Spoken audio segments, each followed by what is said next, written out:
others in. And that starts with one crucial shift, taking the focus off him and placing it back onto yourself. The moment you shift your energy away from trying to get him back, you take back your power. This isn't about ignoring him or playing hard to get. It's about understanding that attraction is strongest when it isn't forced, when it stems from an inner confidence, a self-assured presence that doesn't need validation. The problem most people face when they try to re-attract someone is that their energy is desperate.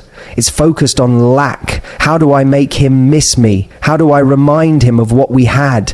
But the truth is, when you fixate on someone who has pulled away, you make yourself smaller in the process. You become reactive instead of proactive, and nothing is less attractive than a person whose energy is chasing instead of leading. Think about the people in your life who captivate you the most. They aren't the ones constantly seeking attention. They are the ones who are so engaged in their own lives, so deeply connected to their purpose that you want to be around them. Their energy is magnetic not because they are trying to impress anyone, but because they exude something rare, self-contentment. Now apply that to your situation. If he has pulled away, if he seems less engaged, if you feel like you've lost the dynamic you once had, the worst thing you can do is center your energy around him. Instead, you shift the focus back to you. What does that actually look like? It looks like reconnecting with the things that made you feel alive before you ever met him. It looks like investing in your personal growth, your fitness, your passions. It looks like reminding yourself that your life was fulfilling before he was in it and will be fulfilling whether or not he stays in it. And here's the fascinating part. The moment you stop making him the center of your emotional world, he starts to feel that shift. He starts to notice that the version of you who once seemed so available, so eager, is now moving differently. And human psychology tells us that we are drawn to what feels valuable, what feels just out of reach. This is not about manipulation. It's about understanding a fundamental truth of attraction. When something is too readily available, it's taken for granted. And when something is scarce, when it holds its own, when it isn't dependent on someone else for its sense of worth, it becomes infinitely more desirable.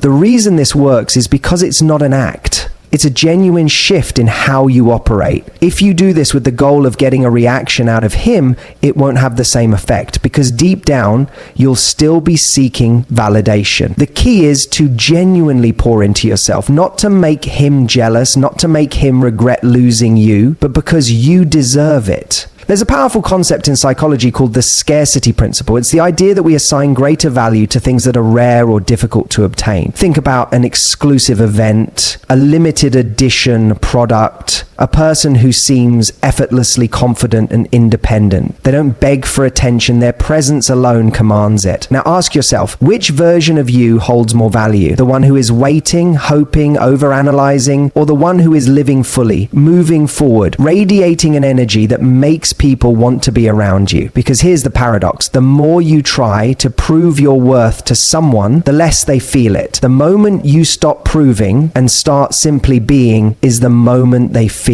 the shift. If you really want to re-attract someone, the first and most important step is to become the best, most fulfilled version of yourself without them. This doesn't mean you don't care. It means you care more about yourself than about convincing someone to choose you. And ironically, that's what makes people want to choose you. So if you're sitting there wondering, how do I make him regret pulling away? How do I make him feel what I'm feeling? The answer isn't in a text message. It isn't in waiting for his attention. It's in shifting your focus inward. Because when you do that, when you truly embody confidence, fulfillment, and self-worth, you won't need to chase anyone. They will feel the difference. And that's when they start coming to you. You can't force someone to see your value, but you can make it impossible for them to ignore. One of the most powerful shifts you can make when trying to re-attract someone without chasing them is learning to communicate in a way that triggers intrigue rather than pressure. Most people make the mistake of thinking that attraction is about constant validation, about proving their worth, reminding the other person what they're missing, or making it clear how much they care. But true attraction isn't built through words alone. It's built through emotional experience. It's about how you make someone feel when they interact with you. Now, here's where most people go wrong. When they feel someone pulling away, their instinct is to close the gap. They try to remind the other person of what they had. They over-explain. They over-text. They try to recreate the closeness that once existed. But in doing so, they actually create more distance. Because when you try to force an emotional connection before someone is ready to feel it again, it doesn't draw them in, it repels them. Think about the last time someone tried too hard to win you over. Maybe it was a friend who kept reaching out even when you weren't in the mood to talk. Maybe it was a date who seemed overly invested before you had even made up your mind about them. How did that make you feel? Probably a little pressured, a little resistant, maybe even a little annoyed. That's because human nature resists anything that feels forced. So if you want to re-attract someone, you have to resist that urge. You have to stop trying to recreate what once was and instead focus on creating a new emotional experience, one that naturally draws them in without making them feel obligated to respond. The key to doing this, learning the art of subtlety. Instead of forcing connection, you plant seeds of curiosity. You make them feel something, not by pushing, but by being just intriguing enough to make them want to reach out. How does this play out in real life? Imagine you run into this person, or you exchange a brief message. Instead of saying something that sounds like an emotional plea like, "I miss you. Do you ever think about what we had?" You say something that sparks curiosity, something playful, something that gives them just enough to feel intrigued, but not enough to feel certain. For example, let's say you're texting. Instead of sending a long emotional message, you say something like, "You'll never believe what just reminded me of you." And then you pause. You wait for them to ask, "What was it?" Now, instead of chasing, you've flipped the dynamic. They're leaning in. They're engaging with you. And when you finally respond, you keep it light. Maybe it's an inside joke. Maybe it's something funny. But the key is you're not dumping emotions onto them. You're simply creating a moment, a micro interaction that reminds them of the feeling of being around you. Because here's the truth. What people miss about someone isn't just their presence. It's how they made them feel. It's the way they laughed, the way they created excitement, the way they had a certain unpredictability that kept things interesting. And that's what you want to reintroduce, not through effort, but through energy. A great way to understand this is to think about movies. What makes a story compelling? It's not when everything is predictable, when all the emotions are handed to you on a silver platter. It's the tension, the build-up, the moments of curiosity that make you lean in. That's how attraction works too. If someone already knows exactly how you feel, exactly what you're thinking, and exactly where they stand with you, there's no intrigue. But if you create a little space, if you give them just enough to wonder, to question, to remember, that's when their mind starts filling in the blanks. Now, let's be clear. This isn't about playing games. It's about understanding human psychology. People value what they have to invest in. When they feel like they're earning your attention, when they feel like they're getting glimpses of something exciting, but not all at once, they naturally become more engaged. That's just how our brains are wired. And the best part, when you communicate in this way, not out of neediness, but out of confidence, you begin to enjoy the process. You stop feeling like you're anxiously waiting for a response. Instead, you start to see attraction as something you control. Because when you are no longer giving everything away, when you are no longer over-explaining or over-proving, you create space for the other person to feel that pull toward you. So if you want to re-attract him without chasing, remember this: less is more. The less pressure you put on the interaction, the more freely attraction can grow. The less you try to convince, the more they will start to wonder. And the moment someone starts wondering about you again, that's when you've already won half the battle. Attraction isn't about proving your worth. It's about knowing your worth so deeply that you become someone worth pursuing. And when you master that, when you start leading with confidence instead of desperation, people will feel the difference and they will come to you. One of the most misunderstood aspects of attraction is the idea that you have to do something to make someone want you again. People think they have to send the perfect text, wear the perfect outfit, or create the perfect scenario to spark desire. But real attraction, the kind that lasts, doesn't come from external actions alone. It comes from energy, from how you carry yourself, from the subtle shifts in your presence that make someone look at you differently without even realizing why. And here's the paradox. The more you try to re-attract someone by proving yourself to them, the more they take you for granted. The moment someone senses that you're seeking their approval or waiting on their response, they unconsciously categorize you as someone who is chasing them rather than someone they should be pursuing. This is where most people get stuck. They think that if they just put in more effort, if they just show their value, the other person will wake up and realize what they lost. But that's not how attraction works. Attraction isn't created through effort. It's created through space. It's created through the moments when someone realizes they are missing you, not because you told them to, but because you became someone worth missing.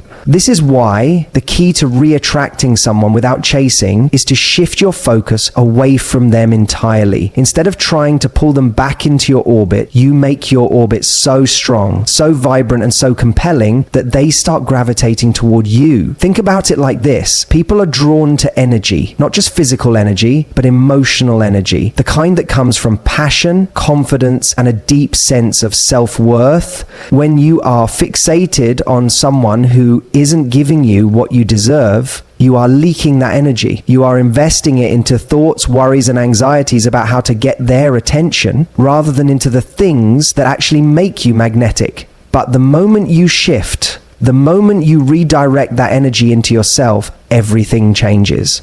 Now, let's break this down practically. What does it mean to redirect your energy?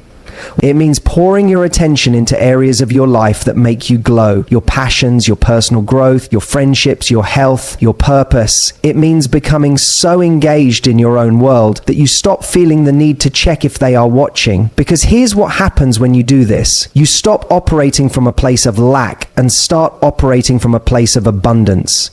You go from being someone who is waiting on someone else's validation to being someone who is already fulfilled. And people feel that. They sense when you are radiating confidence rather than seeking reassurance. And this is where the real magic happens. When someone sees that you are thriving without them, it forces them to reconsider their perception of you. Because the version of you they had in their mind, the one who is seeking their attention, is no longer the version of you that exists. Now they are confronted with something unexpected: intrigue. Why? Because humans are naturally wired to desire what feels just out of reach. The moment you become less available, less focused on them and more focused on your life, you create scarcity, and scarcity is powerful. It makes people reassess what they once took for granted. This is why the most attractive people aren't necessarily the ones who are the most physically perfect or the most available. They are the ones who exude a sense of independence, excitement, and purpose. They are the ones who make you feel like if you don't act fast, you might just lose them to something greater. And this is the exact energy you want to embody. Not through pretense, not through manipulation, but through genuine self-investment. Now, some people hear this and think, so I just ignore them. No, this isn't about playing games or pretending you don't care. It's about actually caring less. It's about realizing that your worth isn't dependent on whether or not they see it. And ironically, when you start living that truth, that's when they start to see it more than ever. Because here's the truth. Nothing is more attractive than someone who knows their value and refuses to settle for less than they deserve. Nothing makes someone regret losing you faster than realizing that you're not sitting around waiting for them. You're too busy being the kind of person they now wish they could have. So if you want to reattract him without chasing. Stop chasing. Stop trying to make him realize anything. Instead, shift all of that energy inward. Focus on becoming the version of yourself that is too radiant to ignore. Because when you do, you won't just make him regret losing you, you'll make everyone around you take notice. And suddenly,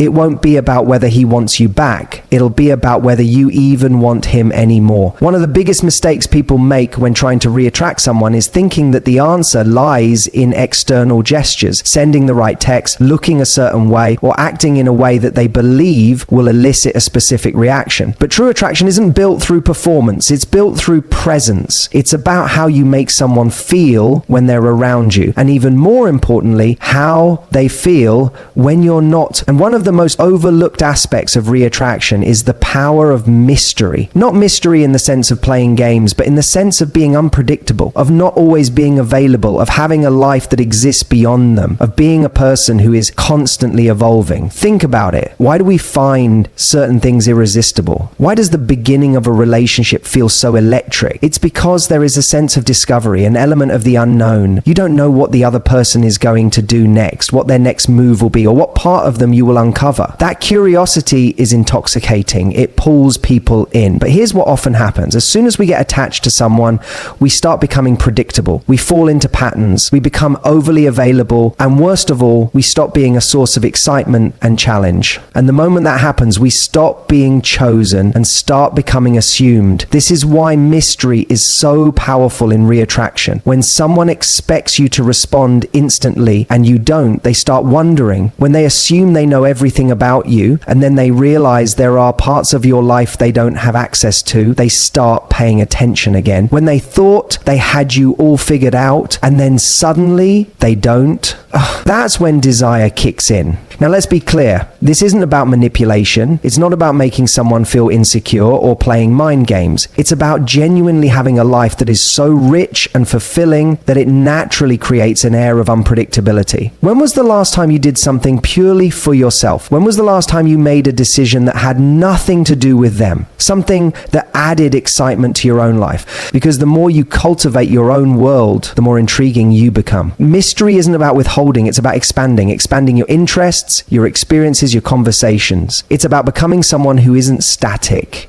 someone who has layers, who is always growing, who has passions and stories that aren't centered around one person. And here's the magic of it. When you become this kind of person, you don't have to chase. You don't have to send that desperate text or try to force a reaction. You simply are someone worth thinking about, someone who lingers in their mind even when you're not around. Imagine this. You stop responding immediately, not because you're trying to play hard to get, but because you're actually busy, engaged in your own life. You stop posting things meant to get their attention, and instead you start doing things that excite you. You become less available, not as a strategy, but as a byproduct of the fact that you are now prioritizing your joy, your experiences, your growth. And suddenly they start noticing, they wonder what you're up to, they start paying closer attention, they begin to question whether they really had you in the way they once assumed. And that's when the shift happens. Because here's the truth. People don't crave what they already have. They crave what they feel they could lose. When you create mystery, not by pretending, but by genuinely living a life that doesn't revolve around them, you become someone who is constantly discovered, not someone who is assumed. And that is what keeps people coming back. So if you want to reattract him without chasing,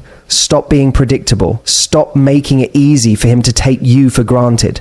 Start becoming the version of yourself that is always evolving, always surprising, always expanding. Not because you want to get his attention, but because you deserve to be the kind of person who is endlessly fascinating to him, yes, but more importantly to yourself. One of the biggest misconceptions people have when trying to reattract someone is the belief that they need to convince the other person to want them again. That if they just say the right thing, look a certain way, or prove their worth, everything will shift. But attraction doesn't work like that. It's not logical, it's emotional. It's not something you talk someone into. It's something they feel on a deep, almost instinctual level. And here's the key. The moment someone senses that they have you completely, without effort, without uncertainty, without any fear of losing you, they stop feeling the urgency to act. Because why would they? There's no tension, no contrast, no reason for them to question their position in your life. This is why one of the most powerful things you can do to reattract him without chasing is to create emotional contrast, to subtly shift the dynamic so that he no longer feels the comfort of certainty, but instead begins to sense the possibility of loss. Not because you're playing games, but because you are genuinely reclaiming your own sense of value. Let's break this down. Think about what makes people nostalgic. What makes them crave something they once had?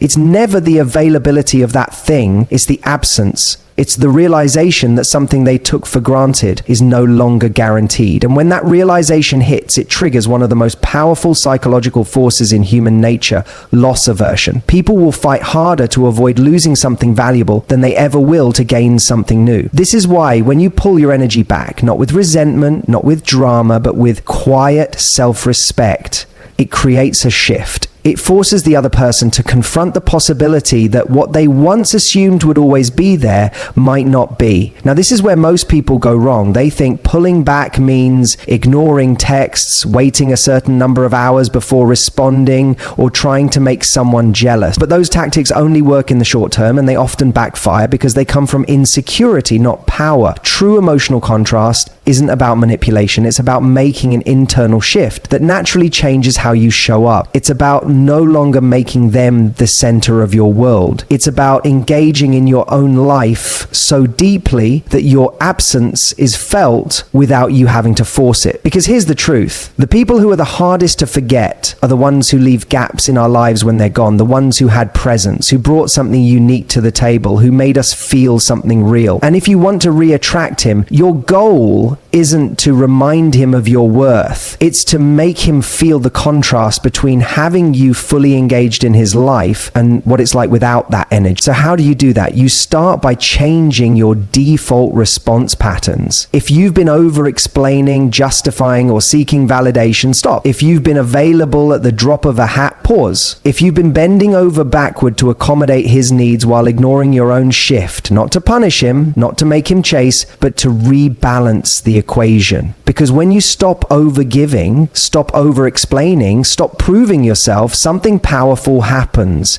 Space is created. And in that space, he starts to wonder, he starts to reflect, he starts to feel the shift. And that feeling is what makes someone reevaluate, what makes them second-guess their decisions, what makes them start to miss what they once had. The key here is consistency. You can't do this for a day or two and expect a transformation. You have to truly embody it. You have to live in a way that shows, not tells, but shows that your world does not revolve around whether or not he is paying attention. And here's the paradox. The less you try to make someone feel your worth, the more they start to recognize it. The less you chase, the more they lean in. The less predictable you are, the more interesting you become. So if you want to re-attract him without chasing, shift the balance. Let him feel your absence in a way that makes him realize your presence was never something to take for granted. And in that realization, you become not someone he once had, but someone he now wants again. One of the most powerful truths about attraction is this: people don't fall for those who chase them. They fall for those who make them chase. But here's where most people misunderstand this dynamic. They think making him chase means playing hard to get, being distant, or using mind games. But true attraction, the kind that pulls someone back in without force, doesn't come from external tactics. It comes from internal shifts. It comes from the energy you exude when you're no longer seeking approval, validation, or a certain outcome. If you want to re-attract him without chasing, you have to embody a mindset of genuine detachment from the result. This doesn't mean you don't care. It means you don't need a specific reaction from him to feel good about yourself. And ironically, it's this very energy, this feeling of I'm good with or without you, that makes you magnetic. Think about it. We are naturally drawn to what feels valuable. And what determines value? Scarcity. Not in a fake, manipulative way, but in the sense that something is not easily replaced. Not in the sense that that thing is easy. Not when someone senses that you are emotionally dependent on them, that you are waiting for them to validate your worth, they subconsciously register that as low value, because something that needs to be chosen is never as desirable as something that is chosen freely. Now, let's get practical. How do you shift into this mindset of true emotional independence? You do it by prioritizing yourself, not as a strategy, but as a lifestyle. You stop waiting for someone to notice you and start making making yourself impossible to ignore. You stop trying to prove your worth and start living in a way that shows you already know it. The key to this is momentum. When we're fixated on someone, when we're waiting for a text, when we're analyzing their every move, what we're really doing is standing still. We're placing our emotional energy on hold, waiting for them to make a move before we decide how to feel. But this is the fastest way to lose attraction, because nothing is more unappealing than someone who has put their life on pause for another person. So instead of pausing, create forward motion. Fill your days with things that light you up. Engage in conversations that have nothing to do with him. Make plans that excite you, not to make him jealous, not to prove a point, but because you deserve a life that is full, whether he is in it or not. And here's what happens when you do this. When you shift your energy away from him and toward your own growth, he feels it. He may not be able to articulate it, but on a gut level, he will sense that something is different. That the person who once gave him all their attention, who once made him feel like the center of their world, is now operating on a different frequency. And that feeling, the feeling that he no longer has guaranteed access to you, is what makes him start to pay attention. But here's the real beauty of this approach. The moment you stop needing him to notice, the moment you stop waiting for him to see your worth, you become free. You are no longer trapped in the exhausting cycle of seeking validation. And in that freedom, you gain something even more valuable than his attraction. You gain yourself. So if you take away one thing from this, let it be this. You don't win by making him regret. You win by becoming so fulfilled, so engaged in your own life that whether he comes back or not becomes irrelevant. And ironically, that's the very energy that makes him want to be part of your world again.